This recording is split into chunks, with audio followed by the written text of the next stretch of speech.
My name is Emily. I am 33 years old. I am a mother. I have 3 daughters. Their names are Lily, Sophie, and Mia. Lily is 11 years old. Sophie is 8. Mia is 5. They are my whole life. I love them more than anything in this world. Every day I look at them and feel thankful, but my life is not easy. It has never been easy. When I was a young girl, my mother passed away. She died when I was still a child. I remember her soft voice and her warm hands. I missed her every day. After she died, I felt alone. I had no one to talk to. I had to grow up fast. Many years later, I met a man. I fell in love. We got married. I thought we would be a happy family. We had our daughters. For a short time, everything felt good, but one day, everything changed. He left us. He walked out and never came back. He did not say goodbye. He did not call. He never sent money. He forgot us. Just like that, I became a single mother. Since then, I have been raising my daughters alone. I do not have family to help me. I do not have parents, brothers, or sisters. I do not have support. I live in a small apartment with my daughters. The apartment has only 1 bedroom. It is not big, but it is clean. It is our home. Every month, I worry about rent. Every day, I worry about food and clothes for my children. I do not have a college degree. I do not have a good job, so I work as a taxi driver. I do not own the taxi. I rent it. I pay money every week to use the car. Then I drive people around the city. Some people are kind. Some people are not. Some are polite. Some are rude. But I drive. I work. I must keep going. I wake up very early in the morning. I make breakfast for my daughters. I help them get dressed. I pack their school bags. I kiss their cheeks and take them to school. After that, I start work. I drive all day. At night, I pick them up. We talk in the car. They tell me about school. Lily tells me about math. Sophie shows me her drawings. Mia sings songs. These small moments make me happy. After dinner, I help them with homework. Sometimes I am very tired, but I smile. I want them to feel safe. I want them to feel loved. When they sleep, I look at them. They look so peaceful. I kiss their heads and whisper, "I love you." Sometimes I cry alone in the bathroom. I do not want them to see me cry. I want to be strong for them. I want to be a good mother. Money is always a problem. We do not have extra money. We do not go on trips. We do not eat in restaurants. But we try to be happy. I teach my girls to be kind. I teach them to be strong. I tell them, we don't have much, but we have each other. Each week when I have a little money left, I take $1 or even 50 cents and put it in a small jar. I call it the dream jar. I tell my daughters, one day we will use this money for something beautiful. They always smile when I say that. They believe in me. That gives me strength. I dream about a better life. I dream about a day when I do not have to worry. I dream about a day when my daughters can have what they need without asking if we can afford it. I want to give them what I never had. I want them to feel safe, happy, and proud of their mother. Even when I am sick, I work. Even when I feel like falling down, I keep standing. Because I am not just living for myself. I am living for my children. They are my reason to wake up. They are my reason to fight. I may not have money, but I have love. I may not have support, but I have hope. Some nights when I finally lie down, I think about my day. I think about the people I met. I think about the money I made. Sometimes it's enough. Sometimes it's not. But I always say the same thing to myself. Just one more day. Just one more step. I don't know what the future holds. But I know this. I will never give up. Not for me, but for my girls.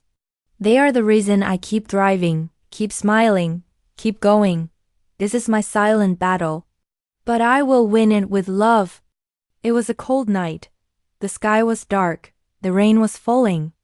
The roads were wet and icy. I just picked up my daughters. We were driving home. Lily sat in the front seat. Sophie and Mia sat in the back. The car was quiet. Everyone was tired. Mia, my youngest daughter, spoke softly. "Mama, I'm cold," she said. She was only 5 years old. "I know, sweetheart," I answered. "We'll be home soon." I turned on the heater, but it did not work well. The car was still cold. I kept my eyes on the road. The streets were empty. The lights were dim. I felt nervous. My hands were tight on the steering wheel. I wanted to get home fast. My daughters needed warmth. They needed food. They needed sleep. Suddenly, everything changed. A bright light came toward us. A loud crash filled the air. My body felt a terrible pain. And then nothing. Just black silence. When I opened my eyes, I saw a white ceiling. I heard beeping sounds. I smelled medicine. I was in a hospital. I was lying in a bed. My head felt heavy. My arms were weak.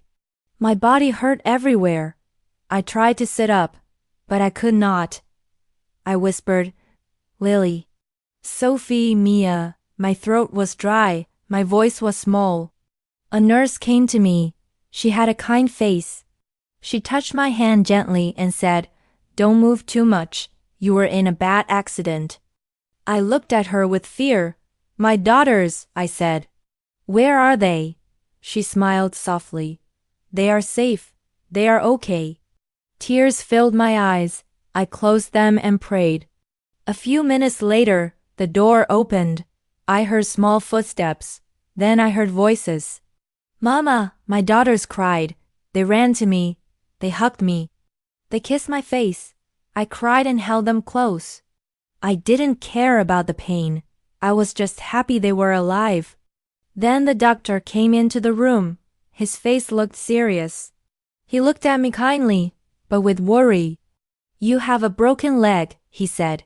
"You will need surgery. After that, you must rest. You cannot work for a while." My heart sank. I felt afraid. "But I have to work," I said. "I have to pay rent. I have to buy food for my children." The doctor nodded slowly. "I understand," he said. "But your body needs time to heal." I closed my eyes. My head was full of worry. Then I remembered something worse. The car I rented to work. It was destroyed in the accident. And the worst part was that I had hit an expensive car. The owner wanted $20,000. I had nothing. No money, no savings, no help. I was broken in body and in spirit. I covered my face and cried. My daughters were quiet. They held my arms. They didn't say a word. But I could feel their love. Later that evening, something special happened. Mia walked to my bed and gave me a small piece of paper. It was a drawing. 3 little girls were holding hands with their mother. Above them was a big red heart. Inside the heart, it said, "You are our hero." I looked at the drawing. I looked at Mia. I cried again, but this time it was different. It was not just pain. It was also love. I hugged her tightly. Sophie came next. She looked shy. "Mama," she said, "we don't need new clothes. We just want you to get better." Then Lily spoke. She was the oldest. "I will help you," she said. "I'll take care of Mia and Sophie while you rest." Their words touched my heart deeply. In that moment, I felt strong again. I knew I could not give up. I knew I had to fight for them. Later that night, I could not sleep. The room was quiet. The machines were beeping softly. I looked at the window. It was still raining. I thought about my life. I thought about the pain, the bills, the car, the debt. I thought about the fear of losing everything, but I also thought about my daughters, their hugs, their smiles, their love. Even in the darkest moment, they gave me light. I whispered to myself, "I will find a way." I don't know how yet, but I will. That night, everything changed. The accident hurt my body, but it also showed me something powerful. My daughters were not just my responsibility. They were my strength, my reason, my hope. And as I closed my eyes, I made a silent promise. No matter how hard it gets, I will never give up, not for myself but for them. The day after the accident, I lay in my hospital bed and felt lost. My body hurt, my leg was broken, and my mind was full of worry. I could not go back to work. I had no money to pay for the hospital. I had no money to fix the destroyed car. I had no money to pay for the expensive car I had hit. The man wanted $20,000.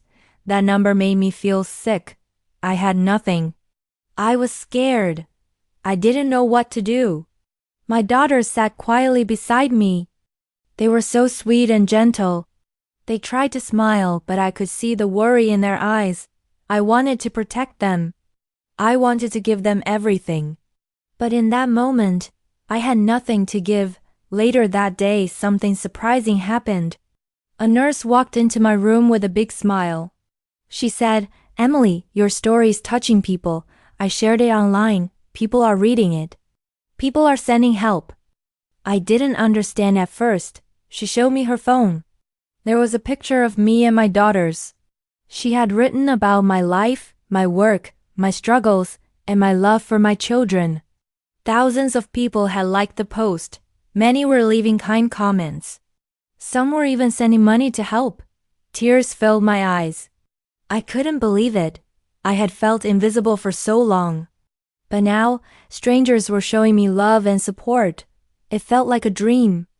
Then something even more surprising happened. I received a phone call. A deep voice said, "Hello, Emily, I read your story. I want to help you." I was nervous. "Who are you?" I asked. The man said, "You'll know soon. Please trust me." 2 days later, a group of people came to visit me in the hospital. They brought flowers. They brought books and toys for my daughters. They brought warm clothes. My girls smiled for the first time in days. Then, a young man walked in. He had kind eyes and a soft smile. He came to my bed and sat down beside me. "You don't know me," he said. "But I know your story, and I want to help you." I looked at him with tears in my eyes. "Why?" I asked. "Why do you want to help me?" He smiled. "Because I can, and because I believe you deserve a better life." I didn't know what to say. I just cried. He held my hand and said, "You don't have to say anything." That young man and his team paid all my hospital bills. I didn't owe anything. I could rest without fear. But that was not all. 1 week later, they picked us up and took us to a house. A real house. It had 2 bedrooms, a small garden, and a kitchen full of food. It was clean, warm, and beautiful. "This is for you," the young man said. I stood still. I could not speak. "For me?" I whispered. "Yes," he said. "This is your home now. You don't have to pay rent." I dropped to my knees and cried. My daughters hugged me. They cried too. It was the first time in my life that I felt safe. I felt seen. I felt loved. Later, the young man asked me, "Emily, what is your biggest dream?" I wiped my tears and said, "I want to open a small supermarket. I want to sell fresh food. I want to work in a place that I own." He smiled and said, "Then let's make it happen." And he did. With his help, I opened a small supermarket near our new home. It was simple, but it was mine. I cleaned it every day. I arranged the fruit and vegetables. I baked fresh bread. I smiled at every customer. My daughters helped after school. Lily gave out flyers. Sophie organized the shelves. Mia greeted people at the door. Our supermarket became a happy place. People from the neighborhood came often. They liked the warm feeling. They said, "It feels like home here." I was no longer just a tired taxi driver. I was a businesswoman. I had a job I loved. I had a home. And I had 3 daughters who were proud of me. The young man changed our lives. He gave us more than money. He gave us hope. He showed me that there are kind people in this world. People who want to help. People who care. I will never forget what he did for us. Because of him, I believe in miracles. Because of him, I believe in kindness. Today, when I close the shop each night, I look up at the stars and smile. I think about our journey, from pain to peace, from fear to freedom. And I want to say to everyone reading or listening, never give up, even when life feels heavy. Even when you feel alone, keep believing, because kindness is real. And sometimes miracles do happen. Thank you for listening to my story. I hope it gives you strength. I hope it gives you hope. You are not alone. Better days are coming. Keep going, keep dreaming, and always believe in the power of good people. Emily's story is a journey of pain, strength, and hope. She was a young mother with 3 daughters. Her husband left her. She had no family to help her. She worked every day as a taxi driver, even when she was tired, sick, or sad. She had very little money, but she had a big heart. She never gave up. She worked hard because she loved her daughters. One night there was a car accident. Emily was badly hurt. She could not work. She had no money to pay for the hospital or for the expensive car she hit. She felt broken and alone. But her daughters gave her love, and something beautiful happened. A nurse shared her story online. People saw it. They cared. A kind young man came to help. He paid all her bills. He gave her a home. He helped her open a small supermarket. Emily was no longer just surviving. She was living. She became a strong businesswoman. She smiled again. Her daughters were proud of her. This story shows us something important. Life can be very hard, but even in the darkest moments, there is hope. There are kind people in the world. Sometimes, help comes when you least expect it, and sometimes, love and kindness can change everything. What can we learn from Emily's story? First, never give up. Even when life is painful, you are stronger than you think. Second, believe in kindness. One act of love can change a life. And third, be thankful. Even small things like a smile or a warm meal can bring joy. You listen to the whole story. That means you practiced your English. That means you are learning. That means you are growing. Good job. We are proud of you. Now, here's a fun question for you. What was Emily's dream? A. To become a singer. B. To open a supermarket. Type A or B in the comment section below. Let's see how many of you remember the answer. If you enjoyed this story, please subscribe to our channel to support us. That gives us energy to make more helpful content for you. Also, if you feel generous, you can donate to help us grow.